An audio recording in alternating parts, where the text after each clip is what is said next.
Welcome to CBC topper और competitive biology commando. আজকের class 11 এর পুষ্টির ক্লাসে যে বিষয়বস্তু নিয়ে আলোচনা করব সেই বিষয়বস্তুগুলো শুধুমাত্র একজন পুষ্টি স্টুডেন্ট হিসেবেই গুরুত্বপূর্ণ নয়, এই কথাগুলো সমাজের যে কোনো মানুষের জানা প্রয়োজন, যে কোনো মানুষের জন্য এটা অত্যন্ত উপযোগী একটি ভিডিও। সেই জন্য সমাজের সকল স্তরের মানুষের কাছে এই ভিডিওটা অবশ্যই শেয়ার করুন, যাতে সহজেই তারা এই ভিডিওর গুরুত্বপূর্ণ কিছু কথা শুনতে পায়।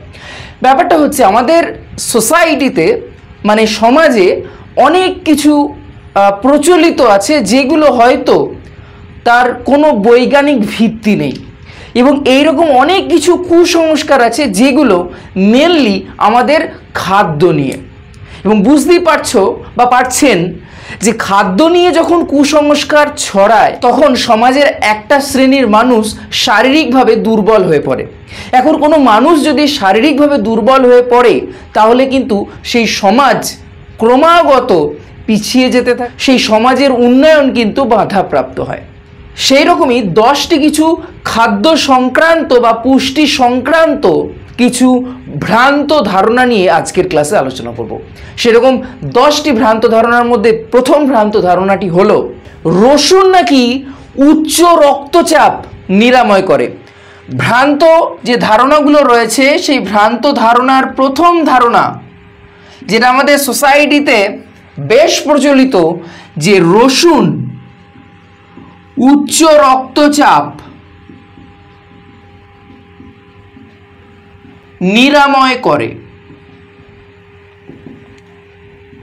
এটা কিন্তু একদমই ভ্রান্ত ধারণা, মানে ভুল ধারণা। আমাদের সোসাইটিতে অনেকে আছেন যাদের হাই ব্লাড প্রেশার, তারা হয়তো ভাবেন যে রসুন খাবো তাহলেই ব্লাড প্রেশার কমে যাবে। কিন্তু কাকিমা, পিসিমা, জেঠিমা বা জেঠু, এটি কিন্তু একদমই ভ্রান্ত ধারণা যে রসুন উচ্চ রক্তচাপ নিয়ন্ত্রণ করে। দ্বিতীয় যে ভ্রান্ত ধারণা সেটি হলো বিট রক্ত তৈরি করে। 2 নাম্বার যে ভ্রান্ত ধারণা সেটি হচ্ছে বিট রক্ত তৈরি করে। অনেকের মনে হতে পারে যে বিটের রং লাল, সুতরাং বিট খাও রক্ত তৈরি হবে।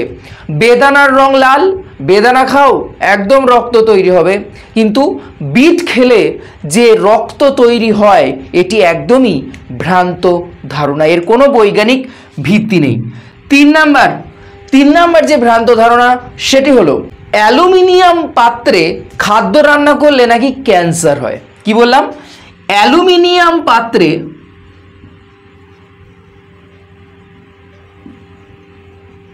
খাবার খেলে বা খাদ্য তৈরি করলে ক্যান্সার হয়। এটাও কিন্তু একদমই ভ্রান্ত ধারণা, এটারও বৈজ্ঞানিক কোনো ভিত্তি নেই। সুতরাং যারা অ্যালুমিনিয়াম খাবার খান না ক্যান্সার হওয়ার ভয়ে, সেটাও কিন্তু একদম ভুল ধারণা। চতুর্থ যে ভ্রান্ত ধারণা আপনাদের সামনে তুলে ধরবো সেটি হচ্ছে, এবং এই ভ্রান্ত ধারণাটি আমাদের সোসাইটির প্রতিটি রন্ধ্রে রন্ধ্রে রয়েছে, সেটি কি? 4 নাম্বার যে ভ্রান্ত ধারণা সেটি হচ্ছে দুধ ও লেবু। কি বললাম? দুধ ও লেবু, বা আমরা বলতে পারি দুধ ও মাংস একসাথে খাওয়া উচিত নয়। অনেকে এটাও ধারণা মেনে চলেন যে দুধ মাংস একসাথে খাবো না, খেলে নাকি অ্যাসিডিটি হবে, খেলে নাকি শরীর খারাপ হবে। কিন্তু অ্যাকচুয়ালি দুধ মাংস একসাথে খেলে পুষ্টিগতভাবে কোনো রকম সমস্যা হয় না, শারীরিকগতভাবেও কিন্তু সমস্যা হওয়ার কথা নয়। সুতরাং দুধ মাংস একসাথে আরামসেই খাওয়া যেতে পারে, তবে অবশ্যই আপনার শারীরিকগতভাবে আপনি কীরকম ফিল করছেন সেটা অবশ্যই কিন্তু গুরুত্বপূর্ণ। তো যদি আপনি খেয়ে অসুস্থ হন অবশ্যই খাবেন না, কিন্তু আমি যেটা বলতে চাইছি, দুধ মাংস একসাথে খেলে যে শরীর খারাপ হয়, এটা যে শরীর খারাপ ম্যান্ডেটরি সেটা কিন্তু নয়, যে দুধ মাংস খেলেই যে শরীর খারাপ করবে সেটা কিন্তু একদমই ভ্রান্ত ধারণা। 5 নাম্বার যে ভ্রান্ত ধারণাটা হচ্ছে সেটি হচ্ছে যে কচি শসা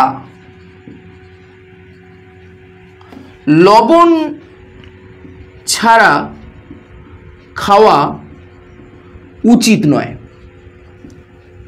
দেখো, আমরা জেনারেলি যে কোনো কাঁচা শসা আমরা যখন খাই সেটা কি করি? লবণ মেখে খাই। এবং অনেক সোসাইটিতে প্রচলিত আছে যে কচি শশা যদি লবণ ছাড়া না খায় সেটা কিন্তু অনুচিত। এটা একদম ভ্রান্ত ধারণা। বরঞ্চ যখন আপনি বা তুমি কচি শশা যখন লবণ সহ খাচ্ছ সেটা স্বাস্থ্যের পক্ষে ক্ষতিকর। অতিরিক্ত লবণ তোমার রক্তে যদি প্রবেশ করে সেটা তোমার স্বাস্থ্যের পক্ষে ক্ষতিকর। সুতরাং এবার থেকে যখন শশা খাবেন অবশ্যই লবণ ছাড়া খাবেন, তবেই আপনার স্বাস্থ্য ভালো থাকবে, আপনার পুষ্টিগত দিক ভালো থাকবে। 6 নম্বর যে ভ্রান্ত ধারণা আপনাদের সামনে তুলে ধরবো সেটি হচ্ছে বয়স্কদের নাকি দুধের প্রয়োজন নেই। কি বললাম? বয়স্কদের দুধের প্রয়োজন নেই। এবং এটা শুনে অনেকেই হয়তো হাসছেন, ভাবছেন যে যেটা আমাদের জানার কথা, কিন্তু অনেকেই জানেন না। যে আমরা ভাবেন যে আচ্ছা বয়স্ক লোক দুধের প্রয়োজন নেই, এতদিন যা খেয়েছে তাতেই হাড় গঠিত হয়ে গেছে, এবার খেলার কোনো সমস্যার সমাধান হবে না। বাট দিস ইজ পুরো একদম ভ্রান্ত ধারণা, এগুলোর কোনো বৈজ্ঞানিক ভিত্তি নেই। বয়স্কদের অবশ্যই দুধের দরকার রয়েছে, সে বয়স্ক হোক সে বাচ্চা হোক, তার দুধের প্রয়োজন রয়েছে। সুতরাং বয়স্কদের দুধের প্রয়োজন নেই এই কথাটা একদমই ভ্রান্ত। 6 নম্বর গেল। 7 নম্বর যে ভ্রান্ত ধারণা নিয়ে আলোচনা করব সেটি হচ্ছে ফলের রসের কোনো ক্যালোরি মূল্য নেই। 7 নম্বর ভ্রান্ত ধারণা, আমি এই জায়গাটা মুছি। 7 নম্বর যে ভ্রান্ত ধারণা সেটি হচ্ছে যে ফলের রসের কোনো পুষ্টি মূল্য নেই। যে ফলের জুস খাচ্ছিস তো কি হয়েছে, ফলের রসের কোনো পুষ্টি মূল্য নেই, এটাও কিন্তু একদমই ভ্রান্ত ধারণা। কারণ ফলের রস মানেই সেখানে কি আছে, ফ্রুক্টোজ আছে, সেখানে সুক্রোজ আছে, এবং যে কোনো সুগার মানেই সেখান থেকে আমরা ক্যালোরি পাবোই। সুতরাং ফলের রস থেকেও কিন্তু আমরা এনার্জি বা শক্তি পাই। যারা ভাবে যে ফলের রস খাচ্ছি মানে কোনো রকম এনার্জি পাচ্ছি না, সেটাও কিন্তু একদমই ভ্রান্ত ধারণা। 8 নম্বর যে ভ্রান্ত ধারণা সেটি হলো একমাত্র মাংস খেলেই ক্ষমতা পাবো। কি বললাম? যে মাংস ক্ষমতা দান করে। যে তুই চিকেনও খাস না, তুই মাটনও খাস না, বা তুই অন্যান্য কোনো প্রাণীজ মাংস খাচ্ছিস না, তার মানে তুই শরীরে কোনো শক্তি পাবি না, এটাও কিন্তু ভ্রান্ত ধারণা। একজন নিরামিষাশী সেও কিন্তু শুধুমাত্র নিরামিষ খাবার গ্রহণ করে সে যথেষ্ট শক্তিশালী এবং সুস্থ জীবন ধারণ করতে পারে। তার কিন্তু জীবন ধারণে কোনো সমস্যা হবে না সে যদি নিরামিষাশী হয় তো। কারণ সেক্ষেত্রে ক্যালোরি ম্যাটার করছে, সেখানে প্রোটিন, কার্বোহাইড্রেট, ফ্যাটের পরিমাণ ম্যাটার করছে, সমস্ত অ্যামাইনো অ্যাসিড খাচ্ছে কিনা সেটা ম্যাটার করছে। ঠিক আছে? সুতরাং মাংসই যে একমাত্র ক্ষমতা দান করে, একমাত্র যে মাংসাশী হতে হবে আমাকে শক্তি পেতে গেলে, সেটাও একদমই ভুল ধারণা। 9 নম্বর যে ভ্রান্ত ধারণা সেটি হচ্ছে ক্রিম মিল্কের কোনো পুষ্টি মূল্য নেই। ক্রিম মিল্কের কোনো পুষ্টি মূল্য নেই, এটাও হচ্ছে একদমই ভ্রান্ত ধারণা। ক্রিম মিল্কের কিন্তু অবশ্যই পুষ্টি মূল্য আছে। এবং একদম 10 নাম্বার যে ভ্রান্ত ধারণাটা সেটি হচ্ছে, এবং তার আগে যদি ভিডিওটা অবশ্যই ইনফরমেটিভ বলে মনে হয় ভিডিওটাতে লাইক করো, ভিডিওটা তোমার যতটা সম্ভব শেয়ার করো, এবং যদি এই চ্যানেলটি থেকে তুমি উপকৃত অবশ্যই চ্যানেলটিকে সাবস্ক্রাইব করো। 10 নাম্বার যে ভ্রান্ত ধারণা আমাদের সোসাইটিতে রয়েছে সেটি হচ্ছে যে সাদা খোলকযুক্ত ডিম সেটি নাকি বাদামি খোলকযুক্ত ডিমের থেকে বেশি পুষ্টিমূল্যযুক্ত। অর্থাৎ সাদা খোলকের যে ডিম তার পুষ্টিমূল্য অনেক বেশি বাদামি খোলকযুক্ত ডিমের তুলনায়, এটিও কিন্তু একদমই ভ্রান্ত ধারণা। তাহলে কি বললাম? যে সাদা খোলক যুক্ত ডিম, না আমরা অনেক সময় দেখি যে ডিমের খোলকটা অনেক সময় সাদা বর্ণের হয়, অনেকটা বাদামি বর্ণের হয় অনেক ডিমে। তো আমরা যেটা ভ্রান্ত ধারণা সেটা হচ্ছে সাদা খোলকযুক্ত ডিমের পুষ্টিমূল্য বাদামি খোলকযুক্ত ডিমের থেকে বেশি। বাদামি খোলক যুক্ত ডিমের চেয়ে